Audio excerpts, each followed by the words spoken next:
Meus irmãos, é com muita alegria que desejo vos saudá-los com a gloriosa paz do Senhor Jesus. Amém.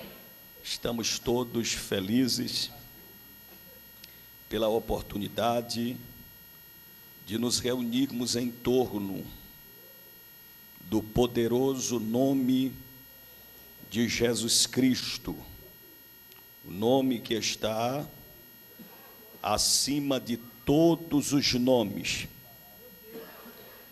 e por meio do qual todos os homens podem experimentar da sua salvação. A sua bondade nos trouxe até aqui. O Espírito Santo nos conduziu de forma prudente e sábia.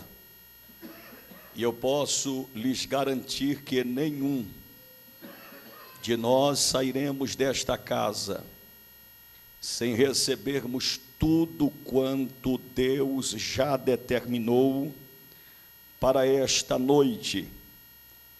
Deus não é Deus que repete repertório.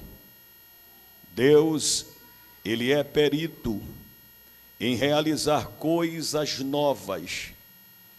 E Deus certamente fará com que o seu nome prospere uma vez mais. Eu sei e estou cônscio das minhas limitações e do quanto sou raso. Vocês poderiam escolher outros oradores infinitamente melhores e mais profundos, mais gabaritados. Mas aprove o Senhor, porque Deus também é o Deus dos anônimos e dos que estão atrás das malhadas. Quero ser grato e exteriorizar a minha alegria de participar junto ao congressamento da Moave, deste momento de celebração de alegria. A todos os envolvidos, a toda a coordenação, evangelista Osiel Gomes, esse amigo querido, Deus continue abençoando. O evangelista Lucas, pastor Luiz, o anjo desta igreja. Você foi por um momento, viu o anjo com a bandeja, vaso. Aleluia. Deus abençoe, pastor Luiz, pela confiança, pastor Edson, a minha gratidão. Deus abençoe, nobre companheiro, todos os músicos. Deus abençoe vocês rica e poderosamente. A irmã Rebeca, que não se encontra, que Deus abençoe. O pessoal da recepção que foram tão receptivos. Pastor, o senhor quer água com gás ou sem gás? Disse: o baiano não tem frescura não, fica em paz. Na Bahia eles têm um costume de colocar água de coco. E aqui, lá o negócio é chique, o pregador já prega se reidratando. Você pode dar um glória desse... Olha, Deus está usando o vaso já no preâmbulo. Queridos de Deus, abra por favor a sua Bíblia no Evangelho de Jesus Cristo, segundo escreveu o evangelista Mateus, apóstolo de Jesus Cristo, capítulo 16, versículo 24. O tema é sugestivo e nós vamos pregar dentro da temática sugerida. Todos encontraram o texto bíblico? Diga amém. Diz-nos assim: então disse Jesus aos seus discípulos: se algum homem quiser vir após mim, negue-se a si mesmo, tome a sua cruz e siga-me. Porque aquele que quiser salvar a sua vida, perdê-la-á. E quem perder a sua vida por minha causa, achá-la-á. E você diz amém. Amém. Gratidão a Deus pela vida do meu amigo. Que satisfação. Você já preparou o caminho. Depois de um cântico desse, né, meu amigo Zé? O caminho fica aberto e a mensagem será preconizada. Queridos do Pai, queridos de Deus, eu quero falar-lhes nesta oportunidade debaixo da temática A Cruz, o sermão mais poderoso de Cristo. A mensagem da cruz, ela ocupa, sem sombra de dúvidas, um lugar seleto na história do cristianismo, visto que na cruz de Cristo está revelado o maior de todos os propósitos, pois a cruz aponta para a salvação. A cruz é sinônimo da reconciliação de Deus para com os homens. E falar a respeito da cruz é trazer-nos à memória aquilo que é de modo salutar e de maneira essencial e primordial para a igreja que valoriza o sacrifício vicário de Jesus consumado no Calvário. A mensagem da cruz atrela-nos a um propósito salvífico, porque a cruz, na verdade, é a representatividade implícita do amor profundo, incomensurável de Deus revelado aos homens por intermédio da pessoa bendita de Jesus Cristo, o nosso Senhor. E é o apóstolo Paulo que vai fazer esta assertiva, esta afirmação, que na plenitude dos tempos aprouve Deus manifestar o seu Filho amado, apresentá-lo, aquele que deveria nascer da Virgem, de acordo com a profecia de Isaías. Ele deveria nascer seguindo aquilo que estava pré-ordenado dentro das sentenças proféticas. E o sinal de Deus é que o Messias nasceria de uma virgem, e ele responderia pelo nome de Emanuel. A verdade é que da descendência de Davi, Deus haveria de levantar o Messias que daria continuidade à linhagem davídica no que diz respeito ao trono, à soberania. A linhagem da monarquia deveria repousar sobre o Messias. Por isso, de acordo com o que fora profetizado, enunciado a respeito do Messias aguardado e esperado, assim haveria de suceder.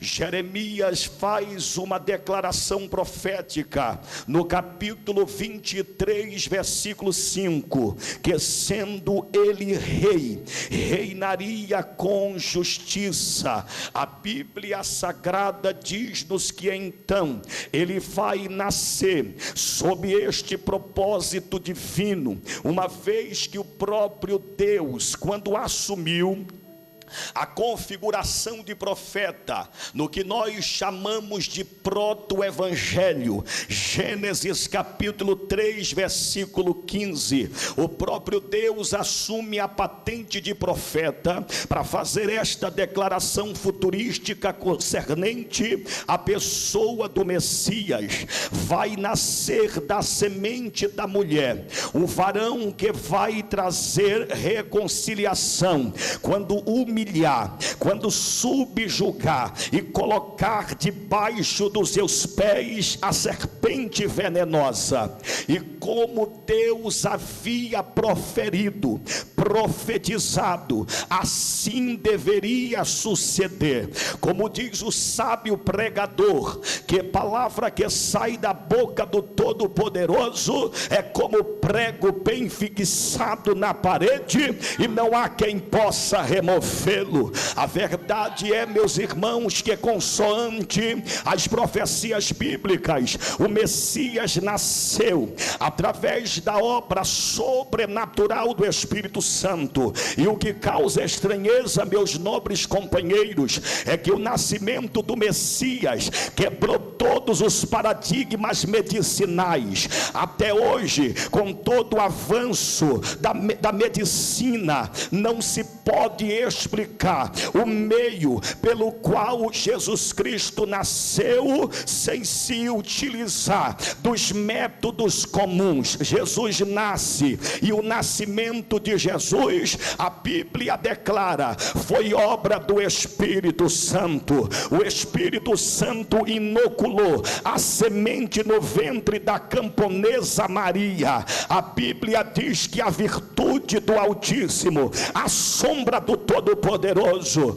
a envolveu. Enquanto o Messias está sendo gerado, enquanto o Messias está crescendo dentro do ventre, nos vem esta indagação: por que será que Deus mudou o método inicial? Porque no Gênesis o homem já nasceu com tamanho proporcional. Aí Deus investe. No Gênesis o homem foi feito à imagem e semelhança do Todo-Poderoso. Aí a eternidade inverteu o método. O Deus dos céus, o Deus de toda a criação, ele vai utilizar a pessoa gloriosa do Deus Espírito Santo, que no Gênesis preparou o cenário para a criação, mas na concepção do menino Jesus, é o Espírito Santo como agente criacionista, inoculando no ventre da irmã Maria, no seu útero, a semente profetizada de Gênesis 3,15. E deixa eu dizer a vocês que aquilo que o Espírito Santo inocula e insere, é inevitável, o crescimento cresce. Eu quero nesta noite, na autoridade da palavra, profetizar que aquilo que Deus está gerando, a despeito do seu propósito, vai crescer, vai desenvolver, vai prosperar. Se você puder, me ajude a pregar. Diga para pelo menos 2 ou 3 pessoas: projeto que Deus faz nascer, projeto que o Espírito potencializa, demônio não mata.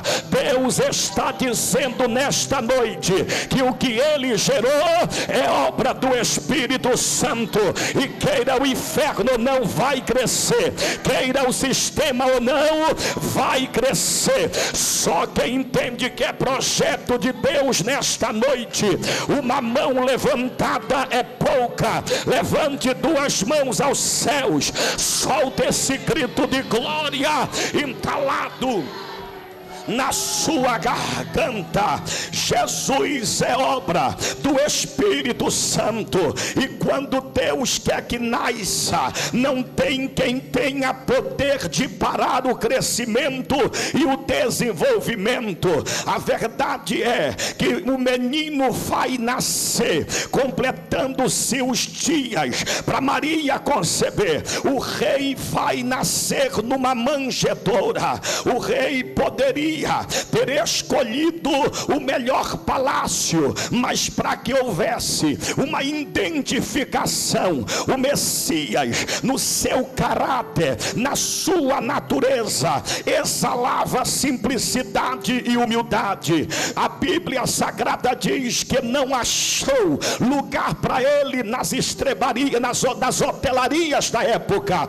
O que restou foi uma manjedoura, mas lá estava nascendo o descendente de Davi, a semente profetizada, aquele que traria novamente o homem para o cerne da vontade de Deus. A Bíblia Sagrada diz, dos meus irmãos, que Jesus, quando nasceu, uma comitiva alada de anjos fora convocada na pequena Belém, sem aparência e sem formosura. Nunca na história bíblica nada havia acontecido do Pai ordenar a comitiva angelical do coral da eternidade para descer. A Bíblia Sagrada diz que uma glória desceu no meio da relva da madrugada. Pastores ficam estupefatos e pasmo. Uma glória envolve, e a mensagem do anjo: acabou de nascer. Quem? Alguém que vai dar sucessão à dinastia herodiana? Não. Alguém que vai dar sucessão à dinastia dos faraós? Também não. Quem é que está nascendo? Está nascendo Cristo, o Filho de Deus. Toca, e a nota da canção foi Hosana. Hosana nas alturas. A palavra Hosana vem da partícula hebraica Oshá. Oshá significa socorre-nos, nós te rogamos. Quando os anjos estão cantando, parece que está se cumprindo o Salmo 46. Oh glória, Ele é socorro bem presente na hora. Quem tem mão para levantar, levante a mão. Levante a mão e segure. Se os anjos adoraram em Belém, a igreja vai adorar no congressamento da Noa. Abre a boca, pega essa harpa, toca a trombeta. Vem comigo, músicos, sobe o tom, porque esta é a noite que o anjo do Senhor vai passear na casa enquanto as mãos se levantam.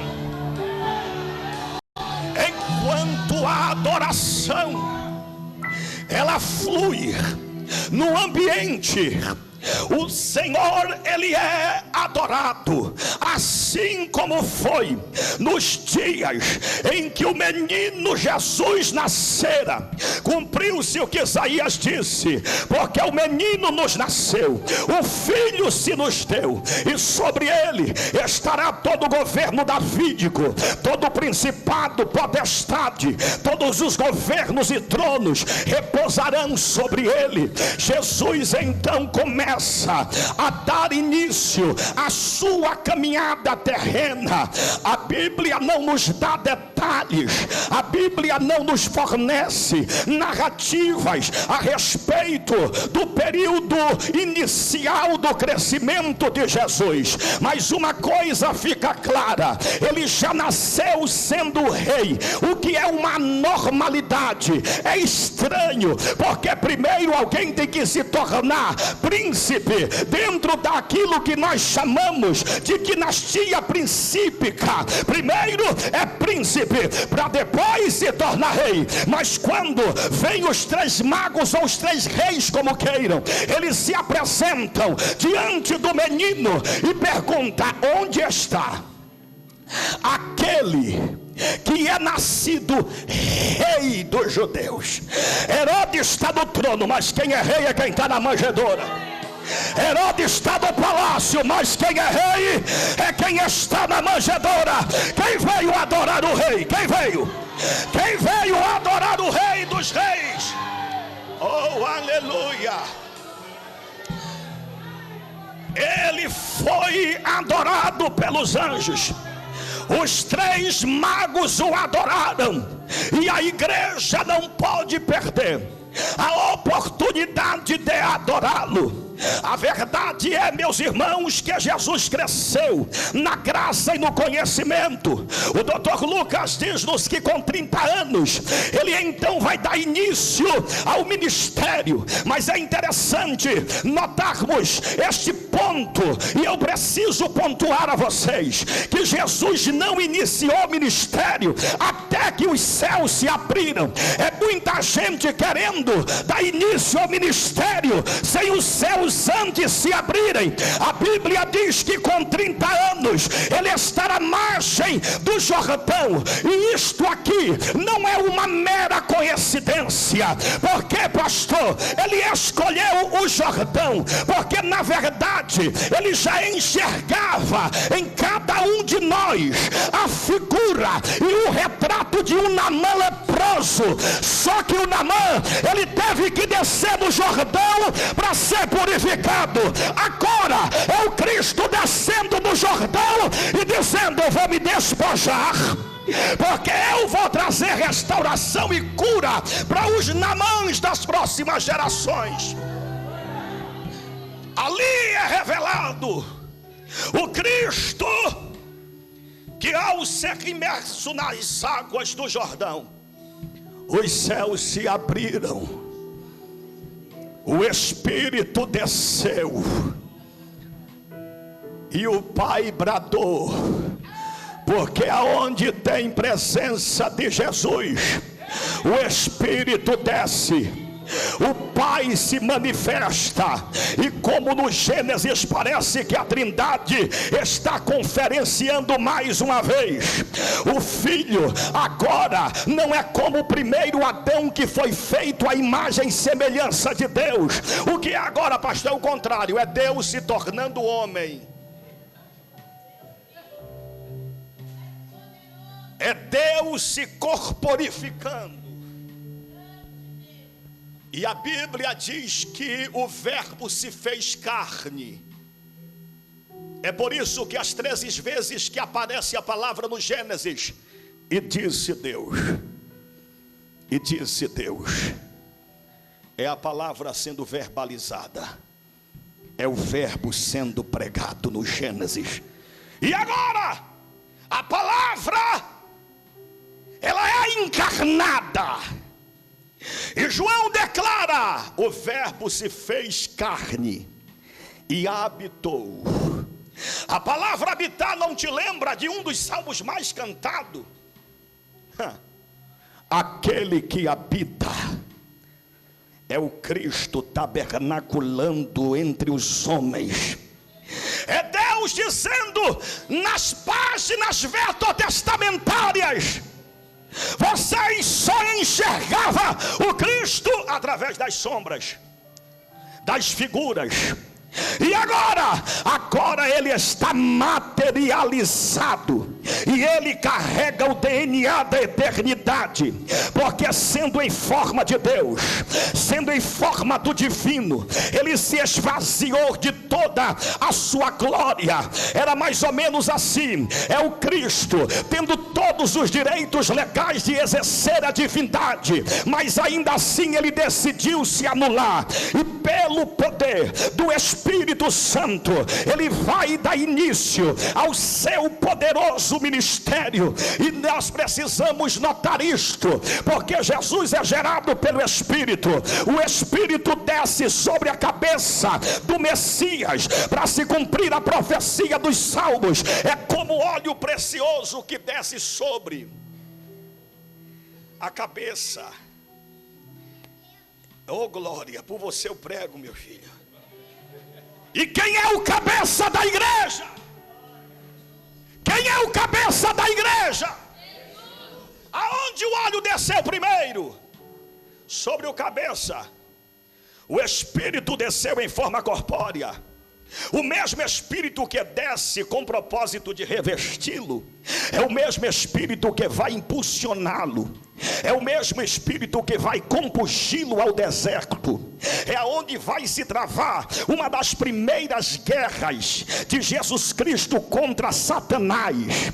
Por quê? Porque era necessário Jesus, aquele a quem pertence a vingança, vingar o Adão que foi derrotado. Aí Jesus vai para o território do inimigo, lugar árido, lugar seco, lugar inóspito. Ele vai tão cheio do Espírito Santo para o deserto, 40 dias debaixo de consagração. Quando ele entra no deserto, Satanás já sabe o que sucederia, porque o primeiro caiu visto que era carnal, mas o último Adão, como diz Paulo, era espírito vivificante e movido pelo poder do Espírito. Quando ele entra no deserto, território do inimigo, Satanás tenta vencê-lo, e a Bíblia diz que por 3 vezes Jesus vai golpear o inimigo. E por fim, Jesus sai vitorioso do deserto. Quando Jesus ele sai coroado de vitória do deserto, ali fica para nós uma lição, que quem é cheio do Espírito Santo, ele não é subjugado por Satanás, mas ele tem autoridade para subjugar o inferno, independente da geografia, porque Deus não depende de geografias favoráveis para dar vitória à sua igreja. Eu estou vendo a minha geração alarmada, preocupada com o futuro do Brasil, mas eu venho nesta noite para lhe dizer: enchei-vos do Espírito Santo, porque não tem sistema governamental maligno para deter a marcha da igreja na terra dos viventes. É noite que Deus vai encher a nossa geração de poder, vai gotejar orvalho sobre a nossa cabeça. Aonde tiver uma mão levantada, uma boca aberta para receber, receba.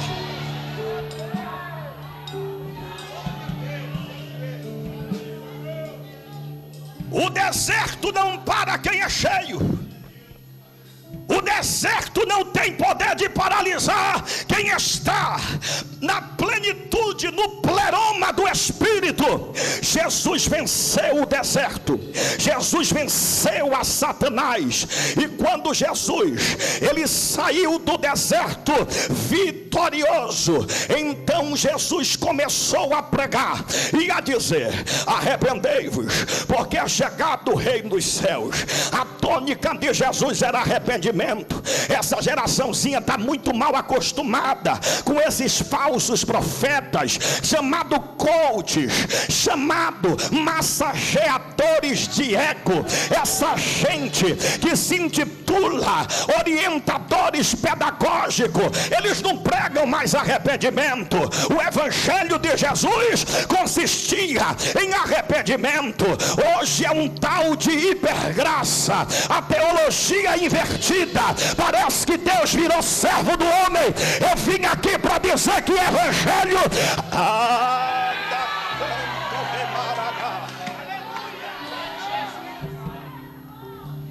eu estou livre para pregar. E não estou vindo da pornografia, eu estou vindo da oração. Eu tenho dito, aonde eu passo, não prego para garantir mais uma agenda, não sou pregador de cachê, eu ainda honro e zelo pela palavra.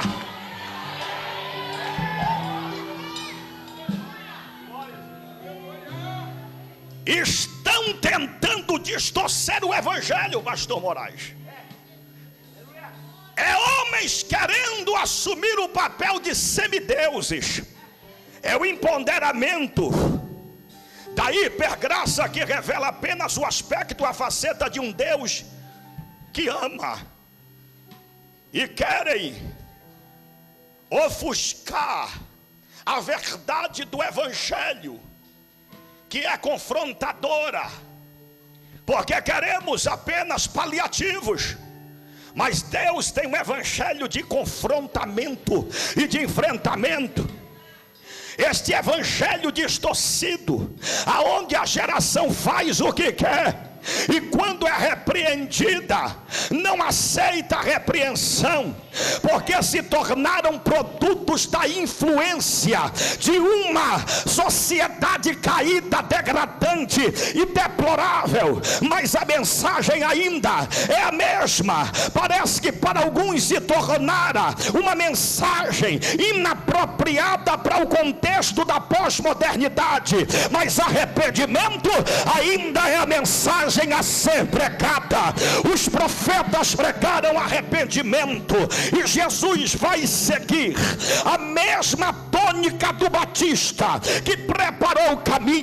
O Batista pregou arrependimento, aí vem Jesus pregando metanoia, arrependimento, porque arrependimento é a identidade do céu sendo revelada no coração do homem, quando está disposto a assumir assumir a sua condição pecaminosa e miserável, então ele se arrepende, e no arrependimento é tirado de nós a natureza adâmica,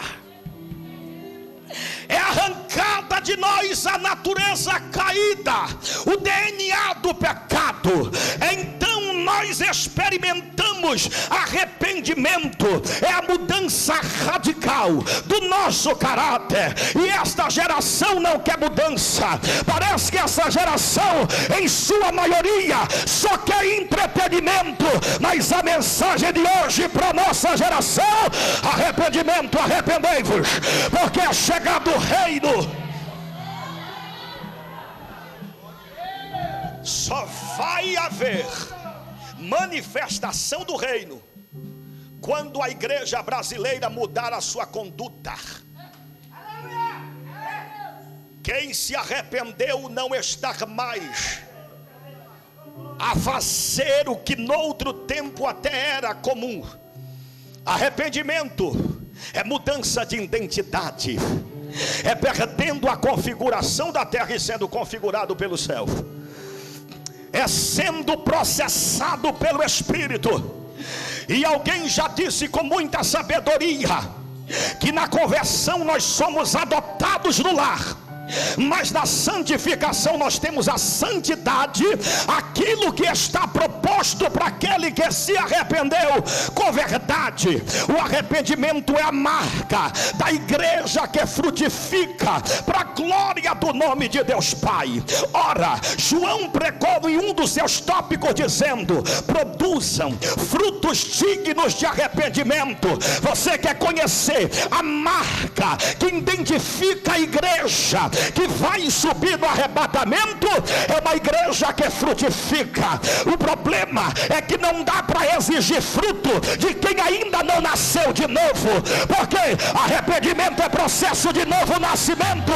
Olha para quem está do teu lado e pergunta: me mostra os teus frutos, me mostra os teus frutos. Cadê? Me mostra os teus frutos. A árvore é conhecida pelos frutos que externaliza a sua essência. A igreja que verdadeiramente experimentou arrependimento, ela está frutificando, ela está frutificando, ela está frutificando. Vê se tem fruto. Jesus prega o reino, mas Jesus não anula a necessidade primordial, imperiosa, de nos arrependermos. Só que o problema é que nós queremos um arrependimento superficial. E o arrependimento, quando é superficial, como porcos que voltam aos seus espojadouros, muitos têm adotado uma natureza de porco. E porcos, por mais que se lavem, por mais que se higienizem, eles vão voltar sempre para a sua natureza. E o que é arrependimento? É Deus arrancando de nós essa natureza, essa propensão podre que nós carregávamos antes de nos encontrarmos com Ele. Porque é impossível quem encontrou com Jesus continuar vivendo as mesmas práticas horrendas e deploráveis. Os 3 magos, quando adoraram, a Bíblia diz que o anjo apareceu e os fizeram mudar de rota. Porque quem encontra com Jesus muda de caminho. Quem encontra com Jesus muda de mentalidade. Quem encontra com Jesus muda de caráter. Quem encontra-se com Jesus, ele muda de atitude. Se ele pecava, não peca mais. Se prostituía, não se prostitui mais. Se mentia, não mente mais. Se era impuro, agora é puro. Se era profano, agora é santo. Quem está entendendo a mensagem do Espírito Santo nesta noite, adora o Deus do céu.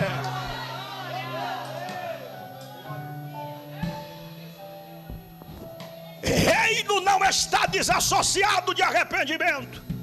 O arrependimento precisa ser sincero e verdadeiro para que floresçamos em Deus, para a glória de Jesus Cristo, o nosso Senhor. Mas a mensagem de Jesus era um tanto quanto contraditória e aleatória, no sentido de não convergir com aquilo que os homens traçavam. Por isso Jesus não repetia mensagens, não repetia repertório. A mensagem de Jesus, ela tinha sempre uma novidade naquilo que ele pretendia compartilhar, e parecia contraditória, porque os mestres da classe dos fariseus queriam pregar apenas uma mensagem com abrangência no que era externo. Aí veio o mestre da Galileia com uma mensagem cirúrgica. Ele vem com a mentalidade do céu, porque ele não sentou aos pés dos doutores, os doutores que tiveram que parar para ouvir e eram incapazes de responder o que Jesus perguntava-lhes. Por isso o mestre dos mestres, Jesus Cristo, ele sobrepujou a toda a classe dos rabinos da época, porque o que eles tinham era um conhecimento de baixo, o que Jesus carregava era conhecimento de cima. Por isso a mensagem de Jesus, ela tinha um aspecto contraditório aquilo que os homens pregavam. Jesus veio falando sobre um modo diferente de viver. Jesus veio ensinando princípios eternos. E quais eram os princípios, pastor? Um destes princípios nos ensina que aquele que é perseguido, ele não pode perseguir,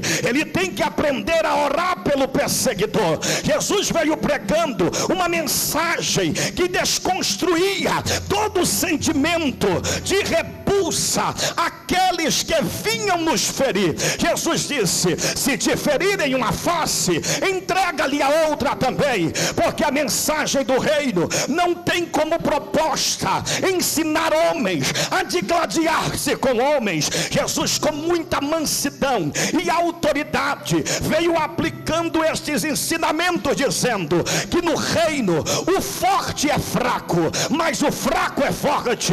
No reino quem ganha é na verdade quem perde. No reino o triste é que é alegre. No reino quem ganha é quem perde. No reino quem morre é quem vai viver. O reino é diferente. A mensagem de Cristo veio para desconstruir a base dos homens, e isto aqui é tão poderoso porque nós temos a tendência de querermos dar na mesma moeda, mas Deus nos ensinou através do Cristo que se fez carne, que o evangelho do reino é confronto, mas é confronto com misericórdia, é confronto, mas é confronto para reconciliar aqueles que querem ser reconciliados. E eu venho nesta noite para dizer a vocês que a mensagem do reino, ela vai trazer novamente ao coração da nossa geração o sentimento de Cristo, que haja em vós o mesmo sentimento que houve em Cristo Jesus. E que sentimento é este? Um sentimento de misericórdia, porque Jesus pregou dizendo: misericórdia eu quero e não sacrifício. É muita gente sacrificando, mas está faltando misericórdia. Misericórdia não é nós anularmos o peso de justiça do evangelho, mas é usarmos o evangelho como poder de justificação para tirar condenados, para absorvermos quem está debaixo de uma condenação eterna. Este é o poder do evangelho, o evangelho que está atrelado à vontade do Todo-Poderoso. E é este o evangelho que transforma a nossa mente, transforma a nossa conduta, para transformarmos quem está ao nosso lado. Não adianta tentar transformar quem está longe, se não enfrentamos ainda a nossa realidade para sermos transformados. Primeiro experimentemos transformação, para depois sermos usados como agentes de transformação para aqueles que estão à nossa volta. Só que nós não podemos entender o peso do Evangelho até sermos por ele moldado, modelado, até sermos por ele edificados como um monumento, não para nossa glória, mas para que os homens vejam as boas obras do Deus eterno em nossas vidas e glorifiquem ao Pai que está nos céus. Evangelho está longe de ser aparência, Evangelho é essência, Evangelho é a manifestação do que está dentro para fora. Nós estamos vivendo um tempo que o talento está impressionando mais do que o caráter. É muita gente talentosa, mas talento não sustenta caráter. O que sustenta talento, pastor, é caráter verdadeiro, caráter enraizado, caráter projetado por Jesus. Quer ser exemplo, quer ser luz do mundo, quer ser sal da terra, primeiro seja testemunho no meio dos teus, para depois serem testemunhos para os outros. A dinâmica do Evangelho é exatamente esta: sermos transformados para transformarmos. E a pregação de Cristo, ela é tão poderosa que ela marcou a sua geração e tem marcado a nossa geração. Por isso Jesus disse: aquele que quiser vir após mim, negue-se a si mesmo. Porque Evangelho é autonegação, Evangelho é renúncia, Evangelho é abrirmos mão daquilo que é momentâneo para obtermos aquilo que é eterno.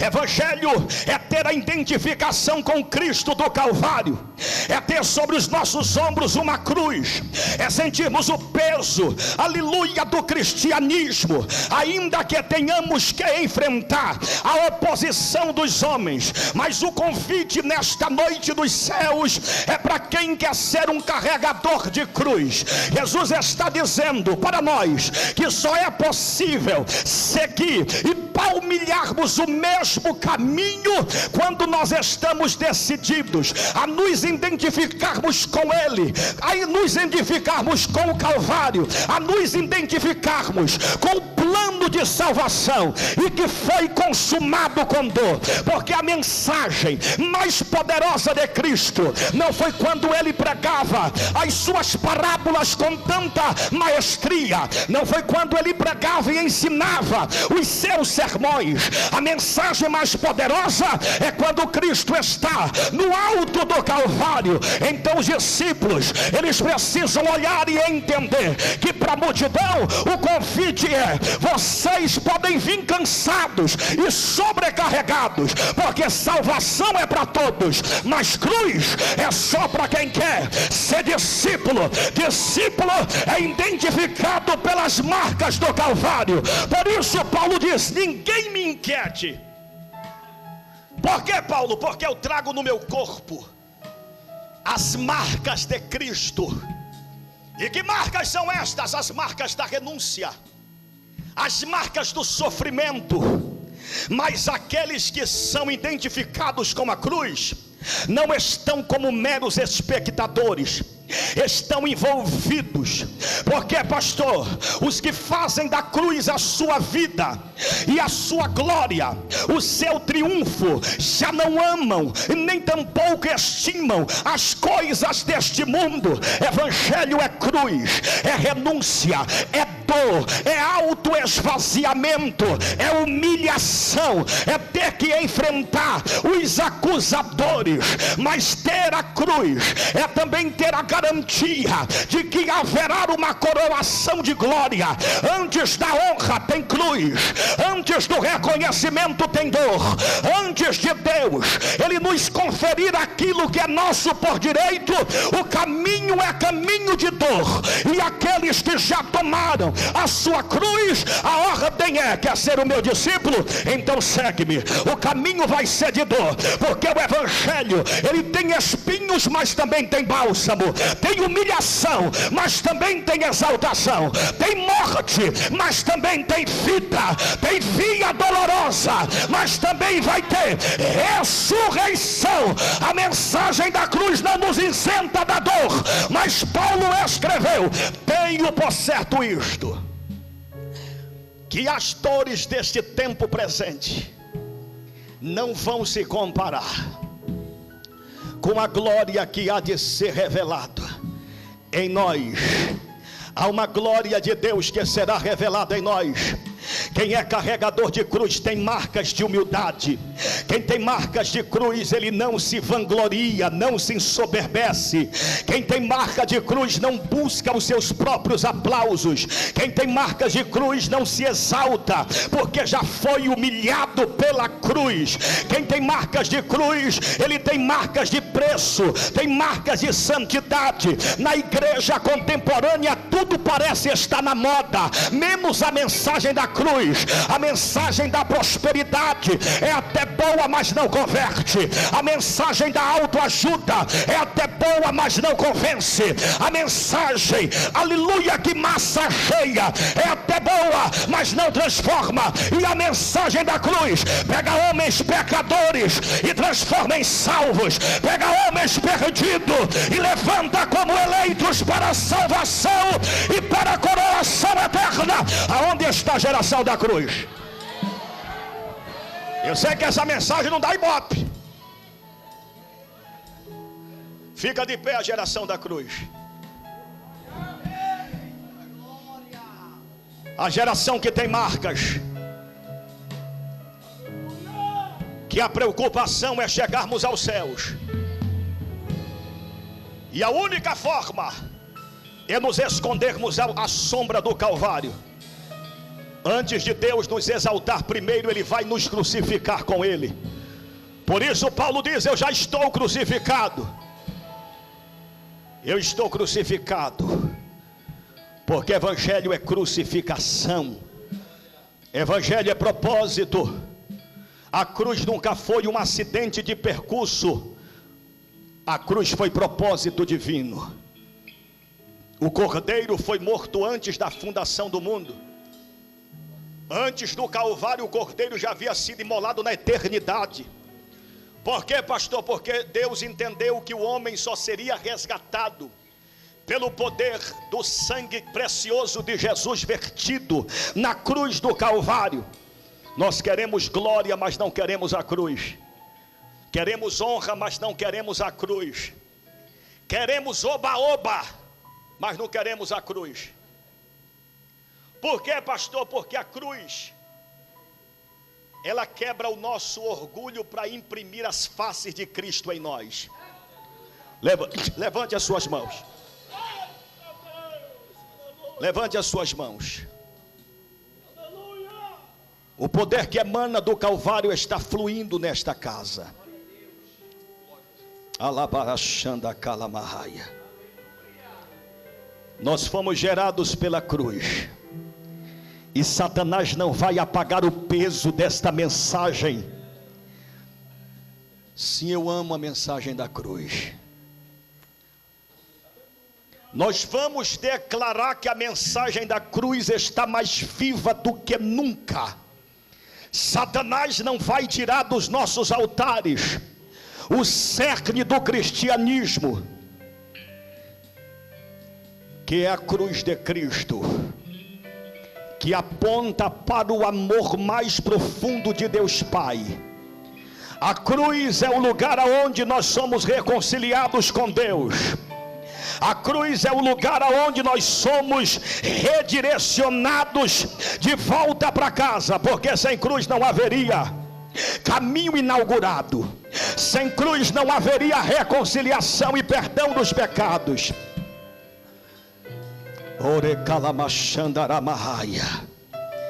Eu quero convidar você, jovens, a levantar as mãos. Levante, porque a cruz vai levantá-los vocês para um tempo poderoso.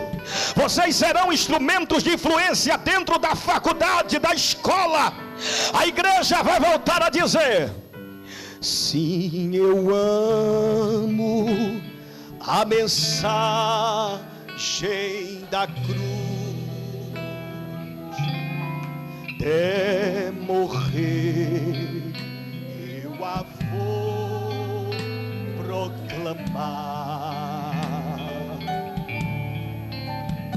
Levarei eu também minha cruz, até por uma coroa a trocar.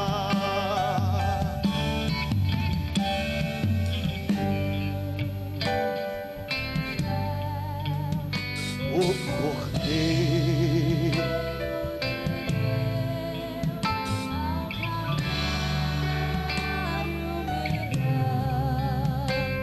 a cruz não nos levanta para a fama, mas a cruz nos levanta para a salvação. Não abandone a tua cruz. Levante as suas mãos e declare: me salvou. Sim, eu amo a mensagem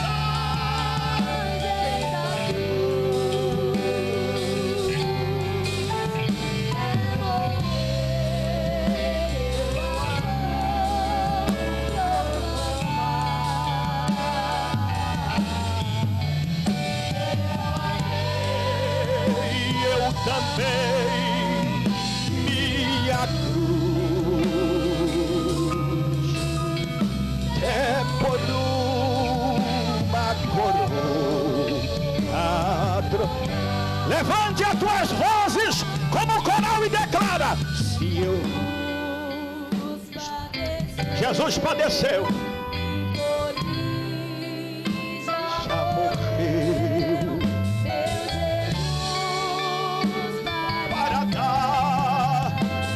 É noite de perdão, é noite de comunhão.